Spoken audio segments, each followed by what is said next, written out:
Apa nih opininya? Giliran yang tajam-tajam aja gue yang suruh ngomong. Ya Penting iyalah. itu. Itu pentingnya bos. Jadi apa sikap Tempo, Bang? Ya, jadi Tempo ini memandang bahwa Deddy Mulyadi adalah pemimpin yang populis. Ya, dia sadar betul dengan penggunaan medsos dan dengan medsos itu pula dia menjadi sangat populer, ya kan? Populis dan populer. Nah, tapi kita harus lihat bahwa pemimpin yang populis itu biasanya cenderung mengambil keputusan dengan cepat dan dia tidak melihat akar masalahnya apa. Nah, kalau kemudian kita melihat apa yang dilakukan oleh Deddy, ya satu dia membawa militerisme, ya kan, dengan memasukkan anak-anak yang dianggap nakal ke barak militer, gitu. Dan sementara akar masalahnya kan bukan di situ, gitu. Itu hanya ingin mencari sesuatu yang cepat. Solusinya hanya temporer, tidak kemudian dalam jangka panjang. Coba kita lihat angka kemiskinan seperti apa, coba kita lihat pengangguran bagaimana, terus kasus narkoba seperti apa, dan juga ada banyak cara lain sebenarnya bisa digunakan oleh Deddy. Misalnya, ya katakanlah membawa psikolog, menghadirkan psikolog di dalam dunia pendidikan itu sendiri dan lain-lain. Nah, ini tentu saja bahaya dari pemimpin populis ini sudah terlihat sebenarnya. Itu Ya dia kan? poin utamanya ya. Yaitu tidak dalam jangka panjang, Ya, gitu. Dan kita sudah pernah mengalaminya. Oke. Ya nih? Ya, Jokowi, Wan. Oke. Kita sudah lihat Jokowi waktu dia mau maju sebagai Pilgub Jakarta, ya maju dalam Pilgub Jakarta. Naik SMK, Ya. kan? Terus habis itu setelah itu kan kita melihat dia masuk ke gorong-gorong. Ya. Gitu.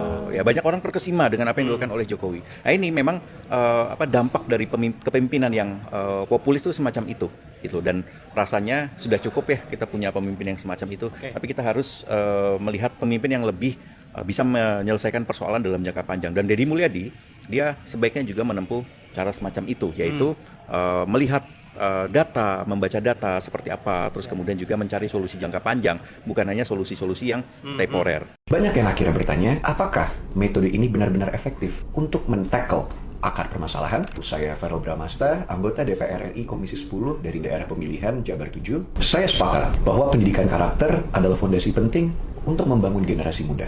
Oleh karena itu, saya sangat mengapresiasi upaya pemerintah daerah untuk menerapkan kedisiplinan dan juga akhlak yang mulia untuk pendidikan karakter siswa-siswi yang sedang mengalami masalah perilaku. Namun, dengan hal ini, saya mencermati adanya kekhawatiran dari berbagai pihak, terutama beberapa orang tua yang concern mengenai polemik pro dan kontra terhadap kebijakan tersebut. Apalagi, pendekatan yang digunakan adalah military approach. Banyak yang akhirnya bertanya, apakah metode ini benar-benar efektif untuk men-tackle akar permasalahan? Kita semua perlu melihat hal ini lebih mendalam. Dalam banyak kasus, perilaku menyimpang bagi para anak-anak muda atau remaja ini bukan hanya semata-mata karena soal disiplin yang lemah, tetapi bisa jadi juga ini adalah merupakan manifestasi dari dinamika keluarga, social pressure, ataupun masalah emosional yang belum tertangani. Bila kita hanya mengandalkan physical approach atau pendekatan secara fisik tanpa menyentuh dimensi psikologis dan juga spiritual para remaja ini, saya rasa kita malah akan membentuk karakter anak-anak muda yang keras, bukan yang tangguh. Lalu juga kalau kita lihat dari sisi kebijakan, penting untuk kita ingat bahwa Undang-Undang Sistem Pendidikan Nasional, atau lebih tepatnya Undang-Undang Nomor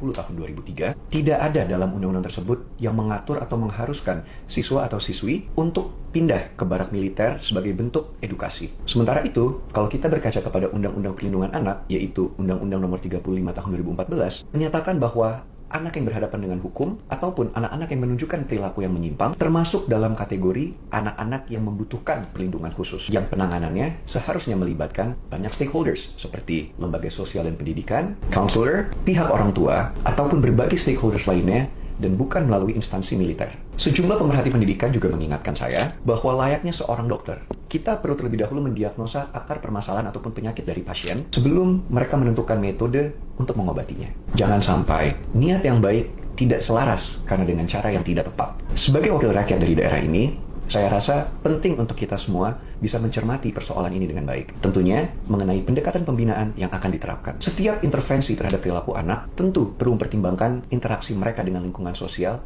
secara menyeluruh. Sebagaimana ditekankan dalam HBSE, Human Behavior in Social Environment, artinya pembinaan itu tidak cukup semata-mata hanya menekankan kedisiplinan, tetapi juga harus menyentuh berbagai aspek seperti psikologis, spiritual, emosional, dan juga kultural dalam ekosistem kehidupan seorang anak. Saya juga akan mendorong di Komisi 10 DPR RI untuk lebih memprioritaskan isu ini. Terutama mungkin dengan mengadakan rapat kerja dengan Mendikbudrismen untuk bisa berdiskusi dan berdialog lebih lanjut lagi mengenai model pembinaan semacam ini, komprehensif yang tentunya sesuai tupoksi saya, di tingkat nasional. Kita ingin memastikan bahwa setiap kebijakan yang menyangkut pendidikan dan perlindungan anak itu berjalan sesuai aturan. Tentu selaras dengan nilai-nilai kemanusiaan dan juga prinsip pendidikan yang harus pro dan juga berpihak kepada tumbuh kembang anak bangsa Indonesia. Bagaimana menurut kalian? Silahkan share di kolom komentar di bawah ini. Ya, halo teman-teman, kembali bersama saya di channel ini. Salam inspirasi, salam NKRI harga mati. Ya, bersama saya di channel NES 2045 yang membahas seputar politik, pendidikan, hingga budaya. Ya, penyampaian dari Tempo Bocor Alus tentu menjadi sebuah penyampaian yang luar biasa. Dan berita ini ya dijamin bukan abal-abal ya. Tidak kaleng-kaleng lah kalau berita dari Tempo. Siapa sih yang nggak kenal Tempo gitu loh ya. Dan kemudian membahas soal Deddy Mulyadi yang juga populis dan populer gitu ya. Memang kita melihat banyak sekali video-video Kang Deddy Mulyadi, Gubernur Jawa Barat ini viral terus ya. Terlalu cepat juga mengambil keputusan tanpa melihat dari akar permasalahan. Mungkin seperti itu nanti akan bisa terjadi kalau ya tidak berpikir betul-betul untuk menyelesaikan persoalan itu ya. Tadi banyak sekali dijelaskan oleh Tempo Bocor Alus ya, dan ini tadi disangkut pautkan dengan Mulyono ya, Pak Jokowi ya. Tapi saya tidak jauh lah kesannya, kita bahas komentar teman-teman kita saja ya. Coba kita lihat Mulyono jilid 2. Coba lihat Tempo, lihat juga masalah ini sudah 40 tahun lebih, tawuran tidak beres-beres. Apa solusi dari Tempo? Populis dan populer tidak masalah asal tidak menipu, tidak merugikan rakyat, tidak korupsi, dan KDM terbuka untuk dikritik, diingatkan, dan dikoreksi. Begitu bro, Tempo. Ya memang kalau kita melihat Kang Deddy Mulyadi hari-hari ini memang beliau ya terkesan transparan gitu ya, apalagi soal anggaran ya. Lalu kemudian bagaimana beliau turun ke jalan, ke masyarakat langsung, ya sangat dekat lah dengan masyarakatnya ya. Saya pernah lihat tuh video beliau viral tuh narik-narik sampah tuh ya di sungai ya, pas banjir tuh kalau nggak salah. Lalu kemudian pada saat Persib Bandung yang menang ya, angkat bendera ya, buka-buka baju ya, pakai kaos-kaos biasa, singlet ya. Luar biasa kedekatan beliau dengan rakyatnya.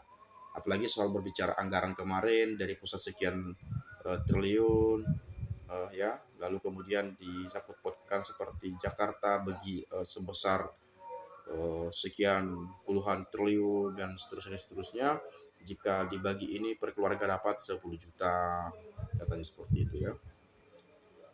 Tapi ya itu juga tadi ada pro dan kontra juga terkait pernyataan itu sebetulnya, karena bagaimanapun ya kita punya pandangan yang berbeda-beda. Barangkali orang berpikir ya seharusnya Kang Deddy bukan begitu ngomongnya, harusnya Kang Deddy jangan begitu dong ya, fokus saja urusin Jabar, jangan nyentil-nyentil provinsi lain atau wilayah lain gitu ya, karena itu bukan ranah Anda. Kurang seperti itu. Tapi ya saya rasa juga ketika Kang Deddy Mulyadi ini buat di medsos kadang-kadang, tapi kita bisa lihat juga sisi positifnya juga ya, kebaikan-kebaikan beliau barangkali bisa dicontoh oleh yang lain seperti itu, sekalipun yang lain itu bukan pejabat negara, bukan pemerintah daerah gitu ya. Nah kemudian seperti anak-anak nakal katanya di sekolah militer apa tuh kemarin tuh, dan yang apa lagi saya lupa ya. Pokoknya kurang lebih seperti itulah ya, ke barat militer kalau nggak salah. Kemudian protes itu paling mudah, tapi model ini bisa yang model begini alias nyinyir ya. Mulyono dulu hanya melongok, dorong-dorong. Tapi sekarang kita lihat Pak Jokowi seperti apa gitu ya. Untuk jangka pendek sesuatu yang positif. Adil Mulyono dan Kurninya mengunculkan Fufafa. Nah ini juga sering sekali saya melihat tuntutan-tuntutan di masa kemarin ya. Adili Jokowi ya mengunculkan Gibran ya, Fufafa gitu ya. Karena sebetulnya Fufafa ini kan diduga kuat milik Gibran, tapi kita nggak tahu kebenarannya seperti apa karena belum ada bukti secara hukum bahwa itu benar punya dia gitu ya. tapi ya dijuluki sebagai Fufafa lah gitu ya.